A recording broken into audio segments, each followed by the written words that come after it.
नमस्कार साथियों, आपके अपने YouTube channel Aryan all exam notes में मैं राम नरेश मिश्र आप सभी का स्वागत एवं अभिनंदन करता हूं।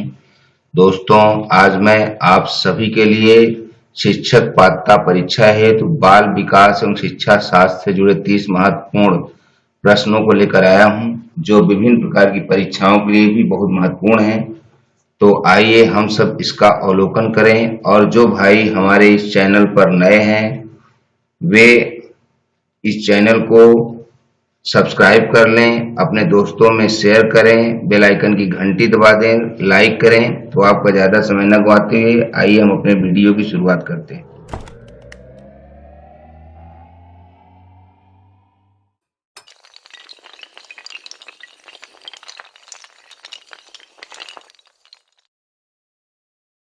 प्रश्नों की शुरुआत करने से पहले हम आपको बता दें कि बाल विकास को जानने के लिए बच्चों के मन की बातों को जानना बहुत जरूरी है, जिससे अध्यापक बच्चों को अच्छे से पढ़ा सके।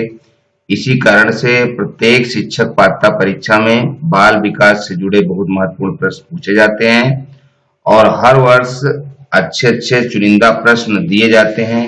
हमने इस वीडियो में बहुत ही महत्वपूर्ण प्रश्नों को चुना है, तो आइए हम इस प्रश्नों को देखें। प्रश्न 1 है, निम्नलिखित में से किस एक से शिशु के अधिगम को सहायता नहीं मिलती है? तो यहाँ दिए गए ऑप्शनों में से हमारा ऑप्शन सी सही है, स्कूल का बस्ता।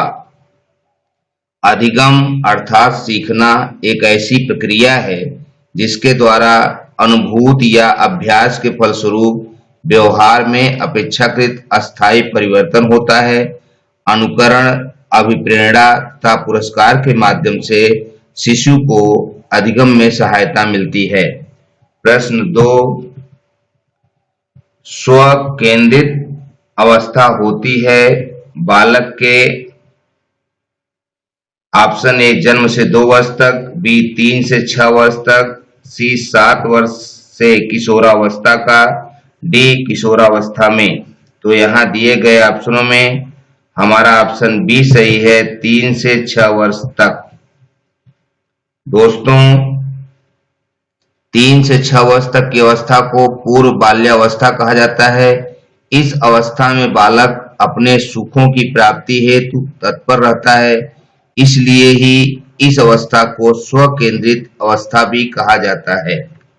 प्रश्न 3, माँ बाप के साये से बाहर निकल अपने साथी बालकों की संगत को पसंद करना संबंधित है।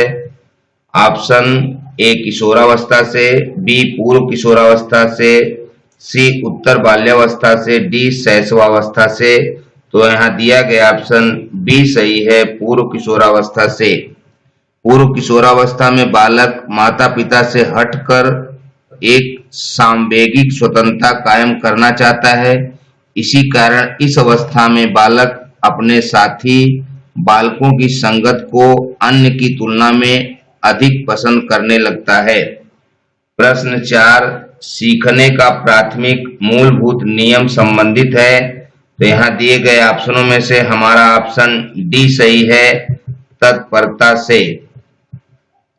थॉर्नडाइक ने सीखने के मुख्य 3 नियमों की चर्चा की है, जिनमें उन्होंने तत्परता के नियम को प्राथमिक माना है। यह नियम बताता है कि जब व्यक्ति किसी कार्य को करने के लिए तत्पर होता है तो उस कार्य को करने में उसे अन्य कार्यों की तुलना में अधिक संतोष मिलता है।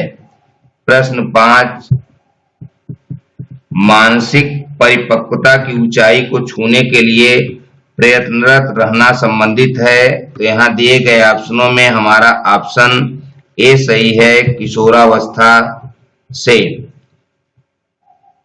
किशोरावस्था वह समय है जिसमें बालक बाल्यावस्था से परिपक्वता की ओर संक्रमण करता है, जिसके परिणाम स्वरूप वह इस अवस्था में मानसिक परिपक्वता की ऊंचाइयों को छूने हेतु प्रयत्नरत रहता है। प्रश्न 6, सीखने की प्रक्रिया को प्रभावित करने वाले कारक हैं। तो यहाँ दिए गए ऑप्शन ए है अनुकरण, बी है प्रशंसा व निंदा, सी प्रतियोगिता, डी ये सभी। तो यहाँ ऑप्शन डी सही है। ये सभी उपरोक्त सभी सीखने की प्रक्रिया को प्रभावित करने वाले कारक हैं। प्रश्न 7, बालकों के सीखने में प्रेरणा को किस रूप में उपयोगी माना जाता है? तो यहाँ दिए गए ऑप्शनों में हमारा ऑप्शन डी सही है। उपरोक्त सभी प्रेरणा व्यवहार को जागृत करके सीखने के विकास का पोषण करती है। यह सीखने में बालक की व्यक्तिगतता का आदर, पुरस्कार एवं दंड तथा प्रशंसा एवं भर्त्सना के रूप में उपयोगी मानी जाती है। प्रश्न 8, बुद्धि एवं सृजनात्मकता में किस प्रकार का सहसंबंध पाया गया है? तो यहाँ दिए गए ऑप्शनों में हमारा ऑप्शन ए सही है। धनात्मक। बुद्धि एवं सृजनात्मकता दोनों दो अलग अलग संप्रत्यय हैं, फिर भी दोनों में धनात्मक सहसंबंध पाया जाता है, अर्थात बुद्धि के बढ़ने पर सृजनात्मकता बढ़ती है तथा बुद्धि के घटने पर सृजनात्मकता भी घटती है। प्रश्न 9, शैशवावस्था में बच्चों के क्रियाकलाप कैसे होते हैं? तो यहाँ दिए गए ऑप्शनों में से हमारा ऑप्शन ए सही है। मूल प्रवृत्त्यात्मक।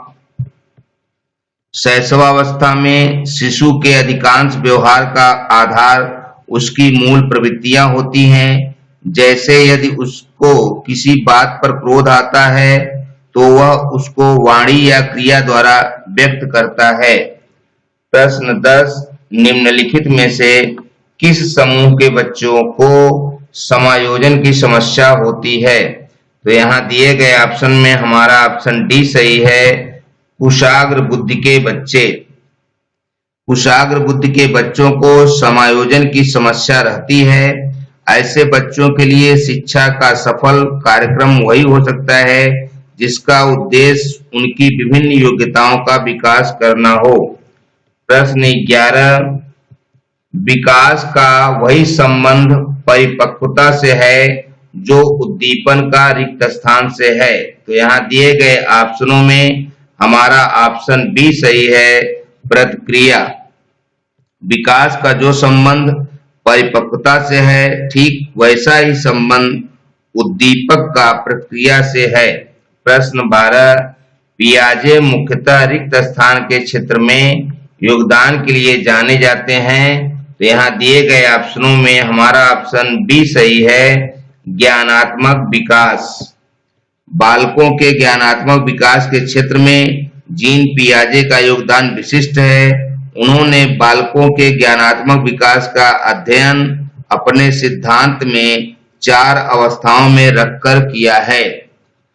प्रश्न 13, शिक्षण प्रक्रिया में निम्नलिखित में से किसका भली प्रकार ध्यान रखना चाहिए? तो यहाँ दिए गए ऑप्शनों में से हमारा ऑप्शन ए सही है। विद्यार्थियों की सक्रिय सहभागिता। सफल शिक्षण प्रक्रिया हेतु यह अत्यंत आवश्यक है कि विद्यार्थियों की सहभागिता सक्रिय रूप से हो, अन्यथा अधिगम प्रक्रिया नीरस हो जाती है। प्रश्न 14, बच्चों के सामाजिक विकास में रिक्त स्थान का विशेष महत्व है। तो यहाँ दिए गए ऑप्शनों में हमारा ऑप्शन ए सही है। खेल। खेल एक ऐसा साधन है जिसके माध्यम से बालक की मूल प्रवृत्तियां अपने आप को प्रकाश में लाने की चेष्टा करती हैं तथा उसके सामाजिक विकास की दिशा को एक मार्ग मिलता है। प्रश्न 15, भाटिया बैटरी का प्रयोग निम्न में से किससे संबंधित है? तो यहाँ दिए गए ऑप्शनों में हमारा ऑप्शन बी सही है। बुद्धि। भाटिया बैटरी का प्रयोग बुद्धि परीक्षण हेतु किया जाता है।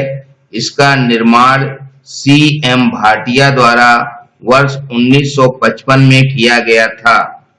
प्रश्न 16, कोहलबर्ग का विकास का सिद्धांत निम्न में से किससे संबंधित है? तो यहाँ दिए गए ऑप्शनों में से हमारा ऑप्शन सी सही है। नैतिक विकास। कोहलबर्ग ने 10 से 16 साल के बच्चों के लिए साक्षात्कार से प्राप्त तथ्यों का विश्लेषण करके पियाजे के सिद्धांत को विस्तारित, परिवर्तित तथा परिष्कृत कर अपना एक नैतिक विकास का सिद्धांत दिया, जिसे उन्होंने 3 स्तर तथा 6 अवस्थाओं, प्रत्येक स्तर की 2 अवस्थाओं में बांटा। प्रश्न 17 डिसलेक्सिया संबंधित है, तो यहाँ दिए गए ऑप्शनों में से हमारा ऑप्शन सी सही है, पठन विकार से। हम आपको बता दें कि डिसलेक्सिया पठन सामग्री संबंधी विकार है। इस विकार को कम करने के लिए शिक्षक को मौखिक कार्यों एवं पर्याप्त अभ्यास पर विशेष बल देना चाहिए। प्रश्न 18 विशेष रूप से जरूरतमंद बच्चों की शिक्षा का प्रबंध होना चाहिए, तो यहाँ दिए गए ऑप्शनों में हमारा ऑप्शन ए सही है, दूसरे सामान्य बच्चों के साथ। विशेष रूप से जरूरतमंद बच्चों की शिक्षा का प्रबंध कक्षा के अन्य सामान्य बच्चों के साथ करना चाहिए, जिससे इन बच्चों का प्रभाव सामान्य बच्चों पर भी पड़ता रहे। प्रश्न 19 श्यामपट्ट को शिक्षण सामग्री के किस समूह के अंतर्युक्त किया जा सकता है, तो यहाँ दिए गए ऑप्शनों में हमारा ऑप्शन बी सही है, दृश्य साधन। जिन साधनों के प्रयोग करने में केवल दृश्य इंद्रिय अर्थात आंख का प्रयोग होता है, दृश्य साधन कहलाते हैं। शिक्षण प्रक्रिया में प्रयोग किए जाने वाले प्रमुख दृश्य साधन श्यामपट्ट, चार्ट, मॉडल, हस्त पुस्तिकाएं, मानचित्र आदि होते हैं। प्रश्न 20 निम्न में से कौन शिक्षण कुशलता से संबंधित है, तो यहाँ दिए गए ऑप्शनों में से हमारा ऑप्शन डी सही है, उपरोक्त सभी। एक शिक्षक को प्रभावी शिक्षण के लिए यह आवश्यक है कि वह शिक्षण संबंधी विभिन्न कौशलों में निपुण हो। शिक्षण संबंधी विभिन्न कौशलों में स्पष्टीकरण कौशल, श्यामपट्ट कौशल, प्रश्न कौशल, प्रतिपुष्टि कौशल आदि प्रमुख हैं। प्रश्न 21 शिक्षा के किंडरगार्टन पद्धति का प्रतिपादन किसने किया, तो यहाँ दिए गए ऑप्शनों में हमारा ऑप्शन सी सही है, फ्रोबेल ने। शिक्षा की किंडरगार्टन पद्धति का विकास फ्रोबेल ने किया। उनके अनुसार प्राथमिक स्तर पर बालक की शिक्षा कक्षा में न होकर किसी उद्यान में होनी चाहिए। इसमें रचनात्मकता की प्रकृति को करके सीखने के द्वारा प्रोत्साहन दिया जाता है। प्रश्न 22 एक अभिभावक आपसे विद्यालय में मिलने के लिए कभी नहीं आता, आप क्या करेंगे, तो यहाँ दिए गए ऑप्शनों में से हमारा ऑप्शन सी सही है, आप स्वयं उनसे मिलने जाएंगे। एक अभिभावक किसी कारणवश विद्यालय में विषय अध्यापक या कक्षा अध्यापक से मिलने नहीं जाता है, तो विद्यालय के शिक्षकों को चाहिए कि वह स्वयं बालक के घर जाकर अभिभावक से मिलें और बालक से संबंधित विभिन्न समस्याओं पर विचार विमर्श करें। प्रश्न 23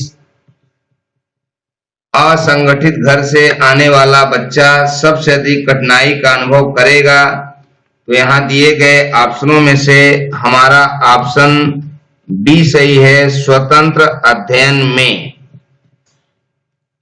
असंगठित घर से आने वाले बच्चों में अनुशासन एवं आत्मनिर्भरता जैसे गुणों का अभाव पाया जाता है, इसलिए इस प्रकार के बच्चे स्वतंत्र अध्ययन में सफल नहीं होते हैं। प्रश्न 24 वह स्तर जिसमें बच्चा किसी वस्तु एवं घटना के बारे में तार्किक रूप से सोचना शुरू करता है कहा जाता है, तो यहाँ दिए गए ऑप्शनों में से हमारा ऑप्शन सी सही है, पूर्व क्रियात्मक अवस्था। मूर्त क्रियात्मक अवस्था अर्थात 7 वर्ष से 11 वर्ष तक की अवस्था, जिसमें बालक किसी वस्तु या घटना के बारे में तार्किक रूप से सोचना प्रारंभ करता है। इस अवस्था में बालकों में मानसिक चिंतन, तर्क वितर्क करना, निर्णय लेने जैसे गुणों का विकास होता है। प्रश्न 25, बच्चों के बौद्धिक विकास के 4 सुस्पष्ट स्तरों को पहचाना गया था। तो यहाँ दिए गए ऑप्शनों में से हमारा ऑप्शन डी सही है, पियाजे द्वारा। पियाजे ने बच्चों में बौद्धिक विकास के 4 स्तरों की पहचान की थी एवं उन्हें वर्गीकृत भी किया था। प्रश्न 26, अल्पवयस्क बच्चों के अधिगम में अभिभावकों की भूमिका होनी चाहिए। तो यहाँ दिए गए ऑप्शनों में हमारा ऑप्शन सी सही है, संवेदनात्मक। अल्पवयस्क अवस्था अर्थात किशोरावस्था में अभिभावकों की भूमिका अग्र सक्रिय होनी चाहिए। बालकों को इस अवस्था में उचित निर्देशन के साथ साथ मार्गदर्शन की भी विशेष आवश्यकता होती है। प्रश्न 27, बच्चों के संज्ञानात्मक विकास को सबसे अच्छे तरीके से कहाँ परिभाषित किया जा सकता है? तो यहाँ दिए गए ऑप्शनों में हमारा ऑप्शन बी सही है, विद्यालय एवं कक्षा में। बच्चों के संज्ञानात्मक विकास को सबसे अच्छे तरीके से विद्यालय एवं कक्षा में परिभाषित किया जाता है। कक्षा में शिक्षण एवं परीक्षाओं के माध्यम से बालक के संज्ञानात्मक विकास को आसानी से परिभाषित किया जा सकता है। प्रश्न 28, रिक्त स्थान को अनुप्रेरित शिक्षण के एक संकेत के रूप में विवेचन किया जा सकता है। तो यहाँ दिए गए ऑप्शनों में से हमारा ऑप्शन सी सही है, विद्यार्थियों द्वारा प्रश्न पूछना। किसी शिक्षक की शिक्षण प्रक्रिया को अच्छा माना जाता है जबकि शिक्षण के दौरान विद्यार्थी विषय वस्तु से संबंधित प्रश्न करें। विद्यार्थियों के द्वारा प्रश्न पूछने से स्पष्ट होता है कि विद्यार्थी शिक्षण में रुचि ले रहे हैं। प्रश्न 29, कक्षा में विद्यार्थियों की रुचि बनाए रखने के लिए एक शिक्षक को उचित है। तो क्या उचित है? यहाँ दिए गए ऑप्शनों में से हमारा ऑप्शन डी सही है, प्रश्न पूछना। कक्षा में विद्यार्थियों की रुचि बनाए रखने के लिए शिक्षक को विद्यार्थियों से पूर्व ज्ञान या कक्षा में पढ़ाई जाने वाली विषय वस्तु से प्रश्न पूछते रहना चाहिए। प्रश्न पूछते रहने से छात्र और शिक्षक दोनों ही सक्रिय बने रहते हैं, जिससे कक्षा में नीरसता नहीं फैलती है। और इस वीडियो का अंतिम प्रश्न नंबर 30, परिवार एक साधन है। तो यहाँ दिए गए ऑप्शनों में से हमारा ऑप्शन ए सही है, अनौपचारिक शिक्षा का।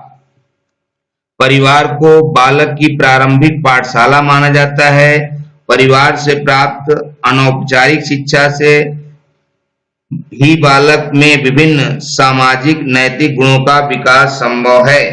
तो दोस्तों, आज आपने पूरा वीडियो देखा। हमने आज आपके लिए सवाल भी दिए हैं। उन सवालों के उत्तर हमें कमेंट बॉक्स में जरूर बताएं। और यदि हमारे वीडियो आपको पसंद आ रहे हों तो आप हमारे चैनल को सब्सक्राइब कर दें, बेल आइकन की घंटी दबा दें, अपने दोस्तों में शेयर करें, लाइक करें। हमारा पहला प्रश्न है, बुद्धि एवं सृजनात्मकता में किस प्रकार का सहसंबंध पाया गया है? प्रश्न 2 है, शिक्षा के किंडरगार्टन पद्धति का प्रतिपादन किसने किया? तो दोस्तों, शीघ्र ही एक नए वीडियो के साथ उपस्थित होऊंगा। अब तब तक अपनी पढ़ाई आप करते रहिए। शुक्रिया, थैंक यू, धन्यवाद।